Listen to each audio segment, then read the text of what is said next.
Sungguh-sungguh dipelajari, pasti pulang akan berdampak yang luar biasa dan akan berhasil.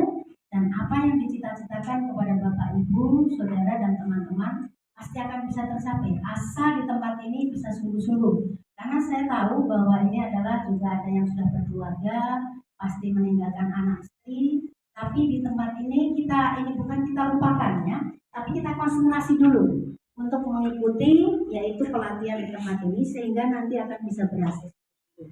Jadi mungkin itu pesan saya karena memang itu pentingnya. Ingat bahwa sebelum ya, ini kan materi tadi sudah dibagikan, maka tadi disampaikan bahwa itu dibaca-baca dulu. Nah, oleh sebab itu membacanya nanti 2 jam setelah nanti pelatihan, setelah diajarkan lagi dibaca lagi 2 jam.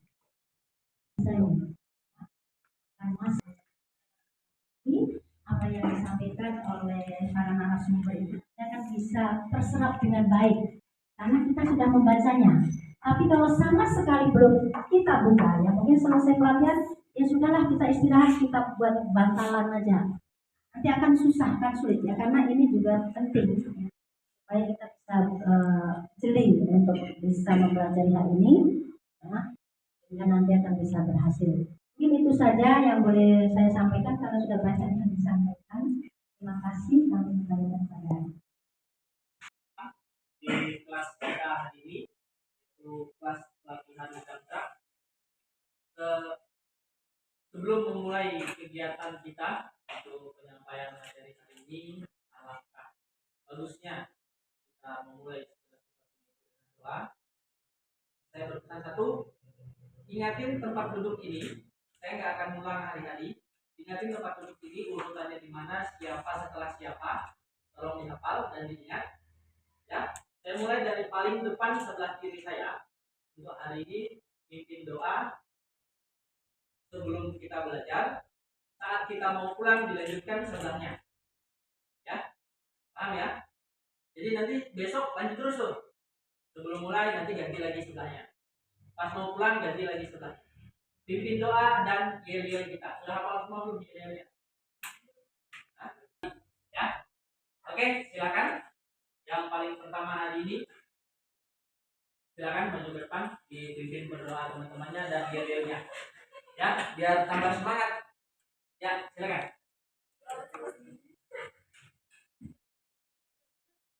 Ya, sebelum mulai mari kita berdoa.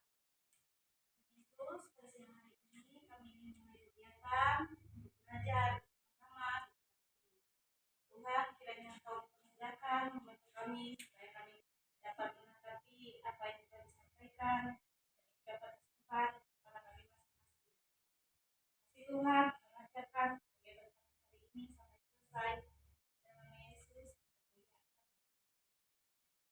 Dalam nama Yesus, TK Angel Sinawar Skill, akhirnya solusi kerja sebagai peluang untuk cepat kerja. Yes, yes, yes. Ayo, yang semangat ya. oke, 1, 2, 3. TK Angel Sinawar solusi kerja sebagai peluang untuk cepat kerja. Yes, yes, yes. Sekali lagi, kurang. Angel Sinawar Skill Solusi cerdas raih peluang untuk cepat kerja. Yes, yes, yes.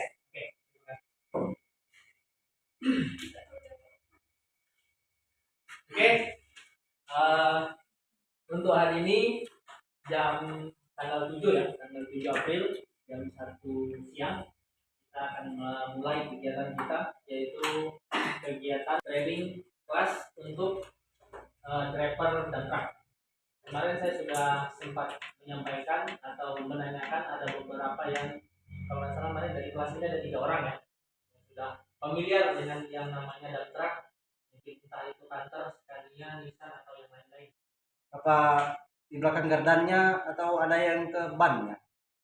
Kalau untuk rem ini ya, rem tangan ini ya, rem tangan untuk semua unit besar bekerja di transmisi, bukan di gardan, di transmisi, di ruang transmisi, ruang gigi. bekerjanya di situ, karena dia akan mengaktifkan suatu tuas saat ditarik. Dia akan mengaktifkan suatu tuas, yang tuas itu yang mana dia akan mengelok transmisi di dalam. Kurang lebih cara kerja dia hampir sama dengan saat kita memasukkan gigi. Jadi dia saat ditarik, dia itu ada semacam lock begini aktif. Lock itu akan aktif dan mengunci transmisinya supaya dia tidak bisa bergerak dalam kondisi netral. Jadi dia tidak bergerak. Makanya kenapa saat mungkin didorong dengan unit lain kelihatannya kok kayak direm di belakang sini. Karena kan saat transmisi ini terkunci, propeller sub ini itu tidak akan bisa berputar. Kalau dia tidak berputar, dia tidak akan bisa menggerakkan atau memutar bagian di dalam gardan ini tadi. Kalau bagian di dalam gardan ini tidak bisa berputar, kan dia berbentuk gigi-gigi nih. Ada yang gigi nanas, gigi matahari di dalam situ kan. Kalau ini tidak bisa berputar, maka tayar juga tidak akan bisa berputar atau ban juga tidak akan bisa berputar. Jadi sistem kerjanya dia sistem lock di dalam transmisi. Terus satu lagi nih Pak, Ya, kenapa rem angin itu ada jalur yang melibatkan dari jalur pembuangan asap atau lewat knalpot gitu kan? Nah, emang rem angin itu apa fungsinya ke jalur pembuangan? karena jalur pembuangan dia adalah jalur menghasilkan tekanan pada, sebenarnya yang kamu tanyakan itu bukan rem angin, dia lebih ke engine brake, ya. Engine brake, kenapa dia gabung ke sini, bukan rem anginnya, dia engine brake-nya. Kalau rem angin dia tidak akan ada yang lewat. Ini ditarik atau diputar tok? Putar tok langsung dia naik kabinnya. Nah, kalau untuk yang elektrik, Ya. elektrik itu hanya didorong saja tuas. Dia biasanya gini. Jadi ini tuas, ini seperti ini, ya ke bawah biasanya. Saat mau diaktifkan dia akan didorong ke atas. Nah, otomatis dia akan dengan sendirinya, biasanya di dalam itu ada nozzle.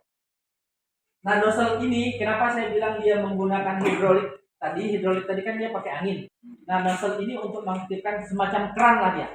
Begitu diaktifkan, nah dia keran itu kan terbuka. Nah, tekanan yang dari tangki tadi itu akan dibagi sebagian secara otomatis ke hostnya ini, host untuk membuka kabin hidrolik untuk membuka kabinnya ini tadi.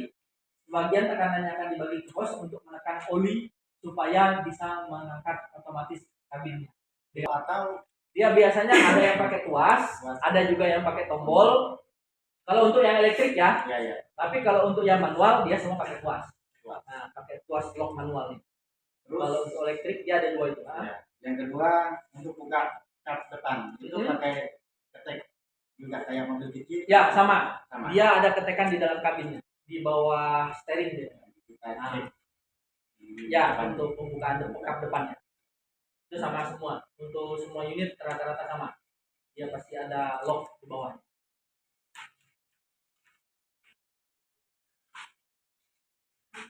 PTO ini kan ada gerdannya kan double, ada yang bisa di waktu bawa muatan itu dipakai semua atau yang satunya bisa netral. Nah, kalau untuk PTO Garda diperuntukkan untuk kondisi jalan, apakah dia dalam keadaan jalan yang licin atau tidak. Kalau seandainya untuk muatan itu tidak wajib menggunakan PTO double gardan. Itu tidak diwajibkan atau mungkin bahkan tidak disarankan. Kalau keadaan jalannya masih memungkinkan dengan normal dia berjalan menggunakan single gardannya. Tapi kalau dia tidak memungkinkan keadaan jalannya, misalkan dia licin atau dia berlumpur, ya kan? Nah, itu memang wajib. Tidak salah jika kita menggunakan double gardan. Tapi double gardan juga tidak boleh digunakan dalam jangkauan yang terlalu jauh. Karena kalau terlalu jauh itu dia bisa berakibat juga kerusakan terhadap double gardannya itu sendiri ataupun kedua-duanya, gardan utama dan gardan pembantunya tadi. Itu bisa mengakibatkan kerusakan kalau dia dipakai terlalu jauh. Sama halnya dengan kalau sistemnya Nissan itu dengan gigi C tadi, gigi setengah lah. Ah, gigi setengah itu pun nggak bisa kita pakai terlalu jauh. Pakai misalkan hauling jarak 20 km, kita pakai full 20 km menggunakan gigi C, rontok mesinnya.